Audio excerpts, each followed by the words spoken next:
തിരുവനന്തപുരം കൈതമുക്കിൽ അപകടാവസ്ഥയിലായ കെട്ടിടം പോലീസും ഫയർഫോഴ്സും ചേർന്ന് പൊളിച്ചു നീക്കി. തഹസീൽദാറിന്റെ ഉത്തരവിനെ തുടർന്നാണ് കെട്ടിടം പൊളിച്ചു നീക്കിയത്.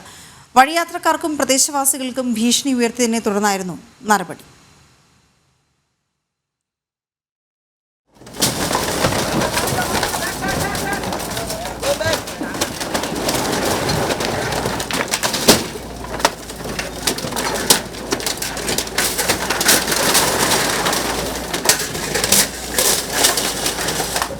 കെട്ടിടമുടമയ്ക്ക് നിരവധി തവണ നിർദ്ദേശം നൽകിയിട്ടും പൊളിച്ചു നീക്കാൻ തയ്യാറാകാത്തതിനെ തുടർന്നാണ് പോലീസും ഫയർഫോഴ്സും സ്ഥലത്തെത്തി രാത്രി തന്നെ കെട്ടിടം പൊളിച്ചു നീക്കിയത്.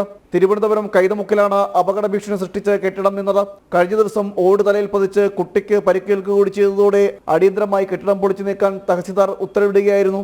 ഇന്നലത്തെ മെലിഞ്ഞാന്നത്തെ മഴയത്ത് ഈ ഡേറ്റിലുള്ള 2 ദിവസം മഴ അറിയാമല്ലോ, വളരെയധികം എനിക്ക് പുറന്ന് ബാക്കിലോട്ട് മുമ്പോട്ട് വന്നു, റോഡിലോട്ട് വന്നു. അത് കാരണം പോലീസിനെ അപ്പം തന്നെ വിളിച്ച് ഇന്ന് രാത്രി മഴ പെയ്യുകയാണെങ്കിൽ ഇത് വലിയൊരു അപകടം സംഭവിക്കും. നല്ല തിരക്കുള്ള റോഡാണ്. രാവിലെ ആയാലും വൈകുന്നേരം ആയാലും ഉച്ചയ്ക്കായിരുന്നാലും ഭയങ്കര ബ്ലോക്കുള്ള ഒരു ഏരിയയാണ് ഈ കൈതമുക്ക് പാസ്പോർട്ട് ഓഫീസ് റോഡ്.